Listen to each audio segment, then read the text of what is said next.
ఆంధ్రప్రదేశ్ అభివృద్ధికి ఊతమిచ్చేలా 10 సూత్రాలతో కూడిన సరికొత్త ప్రణాళికలో విశాఖకు పెద్దపీట, పుస్తక పఠనంలో ఉండే సౌలభ్యాన్ని చాటిచెబుతూ జరిగిన గ్రంథాలయ వారోత్సవాలు, ప్యాసింజర్ ఆక్యుపెన్సీలో గణనీయమైన వృద్ధి నమోదు చేసుకున్న విశాఖ విమానాశ్రయం, విజయవంతంగా ముగిసిన pan India coastal defence exercise sea vigil 4వ ఎడిషన్ వంటి అంశాలతో నవంబర్ నెల విశాఖ జిల్లా సమాచార లేఖ ఇప్పుడు విందాం.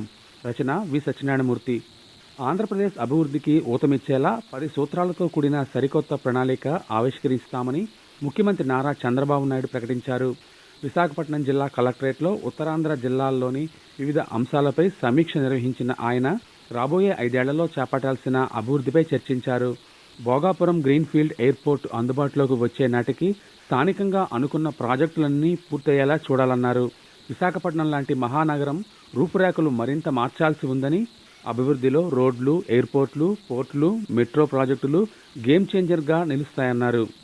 భారత బ్యాడ్మింటన్ క్రీడాకారిణి పద్మభూషణ్ పివి సింధు విశాఖలోని చినగదిలిలో 2 ఎకరాల స్థలంలో బ్యాడ్మింటన్ అకాడమీకి శంకుస్థాపన చేశారు. గ్రామీణ ప్రాంత క్రీడాకారులను ఒలింపిక్ స్థాయికి తీసుకెళ్లాలన్నదే తమ లక్ష్యమని పివి సింధు తెలిపారు. గ్రీన్ కో భాగస్వామ్యంతో మాజీ బ్యాడ్మింటన్ క్రీడాకారుడు పుల్లెల గోపీచంద్ మద్దతుతో అకాడమీని విజయవంతంగా నడిపిస్తామన్నారు.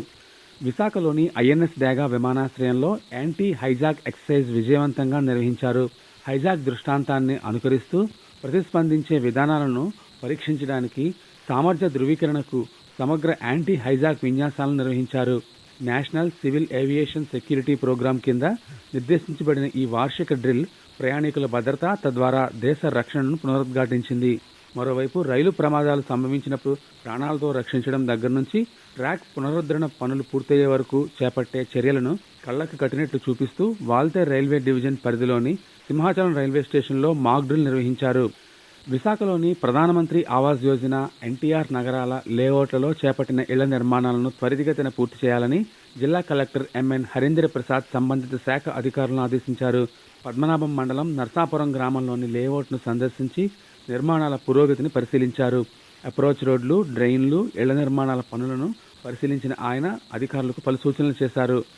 పుస్తకాన్ని మించిన స్నేహితుడు లేడని, వ్యక్తిత్వ వికాసానికి బాటలు వేసేవి గ్రంథాలయాలేనని విశాఖ జిల్లా కలెక్టర్ ఎంఎన్ హరీంద్ర ప్రసాద్ అన్నారు. విద్యార్థులు, యువత పుస్తకాలు చదవడం ఒక అలవాటుగా మార్చుకోవాలని పిలుపునిచ్చారు. సూర్యాబాగ్లోని జిల్లా కేంద్ర గ్రంథాలయంలో 57వ జాతీయ గ్రంథాలయ వారోత్సవాలను దిగ్విజయంగా పూర్తి చేశారు. విశాఖ మెట్రో రైల్ ప్రాజెక్టు కోసం ప్రతిపాదనలను కేంద్రానికి పంపడం జరిగిందని, ఆమోదం లభించగానే మొదటి దశ పనులు ప్రారంభమవుతాయని విశాఖ జిల్లా కలెక్టర్ ఎంఎన్ హరీంద్ర ప్రసాద్ స్పష్టం చేశారు. విశాఖ మెట్రో రైల్ ప్రాజెక్టులో స్టీల్ ప్లాంట్ నుంచి కొమ్మాది వరకు తొలి దశ కింద చేపట్టే నిర్మాణానికి 11,000 కోట్లు అంచనా వ్యయంగా నిర్ణయించారు. తదుపరి దశల్లో మరో 2 మార్గాల్లో ప్రతిపాదనలు పంపించనున్నట్లు తెలిపారు. మరోవైపు ఏకవాడపు ప్లాస్టిక్ సంచుల నిషేధాన్ని జనవరి 1వ తేదీ నుంచి జిల్లాలో ఖచ్చితంగా అమలు చేయనున్నట్లు జిల్లా కలెక్టర్ తెలిపారు. విశాఖపట్నం విమానాశ్రయం ప్యాసింజర్ ఆక్యుపెన్సీలో గణనీయమైన వృద్ధిని నమోదు చేసుకున్నట్లు ఎయిర్పోర్ట్ డైరెక్టర్ రాజారెడ్డి ఒక ప్రకటనలో తెలిపారు. అక్టోబర్ నెలలో ఎయిర్క్రాఫ్ట్ల ఆక్యుపెన్సీ సాధారణం కంటే 70% ఎక్కువగా నమోదు కావడం విశేషం. విశాఖపట్నం ఢిల్లీకి 85.71%, హైదరాబాద్కు 80.64%, ముంబైకి 79.95%, బెంగళూరుకి 76.50%, చెన్నైకి 70.53%, సింగపూర్కి 75.22% ఆక్యుపెన్సీ నమోదు చేసుకుంది. Pan India coastal defence exercise sea vigil 4వ ఎడిషన్ విశాఖ సముద్ర జలాల్లో ఘనంగా జరిగింది. 6 మంత్రిత్వ శాఖలు, 21 సంస్థలు, అన్ని తీర ప్రాంత రాష్ట్రాలు, కేంద్రపాలిత ప్రాంతాలలో సీ విజిల్ నిర్వహించారు.